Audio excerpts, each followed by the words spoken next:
کہاں تھی؟ اس نے کہا نیک نوجوان کے پاس۔ اس نے کہا بیٹا میں تو تیری بات مانوں گا پر دنیا نہیں مانے گی۔ اگر اس نوجوان نے کسی کو بتا دیا کہ تو اس کے پاس تھی تو پھر لوگ میرا جینا محال کر دیں گے۔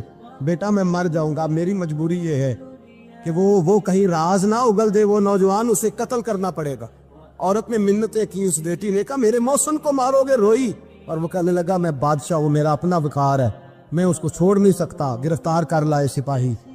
وقت طے ہو گیا سزا کا۔ اکیلے ایک کار کوٹری میں رکھا گیا، جو اس کے خاص اعتبار والے تھے ان کی ڈیوٹی لگائی۔ بادشاہ نے بلایا طالب علم، آیا۔ عورت کہنے لگی، بیٹی کہنے لگی ایک دفعہ تو بلاؤ نا، ایک سوال بس پردے میں رہ کے پوچھنا ہے، اور پھر جو آپ کا جی چاہے میرے محسن کو مارنا تو ہے، تو مرضی آپ کی۔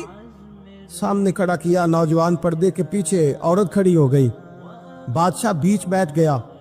بی بی کہنے لگی ساری رات بیدار میں بھی رہی، سویا تو بھی نہیں، وہ جو تو چراغ کے قریب ہاتھ لگا کے جلاتا تھا وہ سمجھ نہیں آئی۔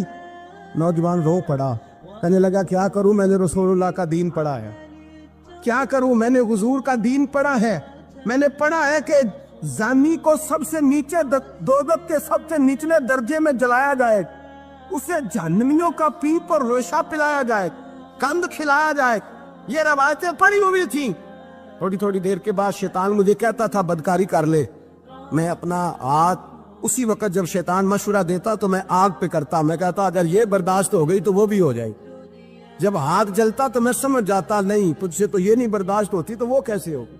پھر مجھے شیطان مشورہ دیتا کوئی دیکھ نہیں رہا تو بلانے نہیں گیا، خود آئی، میں دوسری انگلی لگا دیتا۔ میں نے ہاتھ جلایا اور میں سمجھ گیا جب چھوٹا سے چراغ کی اتنی سی شمع کی آگ نہیں برداشت ہوتی تو دوزخ کیسے برداشت ہوگی۔ کہتا میں باز آیا۔ بادشاہ نے یہ کہانی سنی، لفظ سنے تو چیخ مار کے رویا، کہنے لگا او طالب علم تو میرے نبی کا سچا غلام ہے، اور میرے رسول کے جو سچے غلام ہوتے ہیں انہیں پھانسیاں نہیں دی جاتی، انہیں تخت پر بٹھایا جاتا ہے۔ اب تجھے سزا نہیں ہوگی بلکہ میں اپنی بیٹی کا نکاح تیرے ساتھ کروں گا، اور میرے بعد اس سلطنت کا بادشاہ بھی تو ہی بنے گا۔ اب وہ نوجوان وہاں نعرے لگا رہا ہے، کہتا لوگو تم مجھے کہتے تھے دین سے کیا ملتا ہے، دین سے تو اللہ تخت و تاج بھی عطا فرما دیتا ہے۔ اگر نوجوان شرم و حیا والے بن کے رہے اللہ ساری عزتیں دے دے گا۔ دیکھیں نا اللہ کے فضل سے عزت ملتی ہے، اور جب کوئی عزت داروں جیسا کام ہی نہ کرے۔ ایک بات اور عرض کرنی ہے پر وقت تھوڑا رہ گیا۔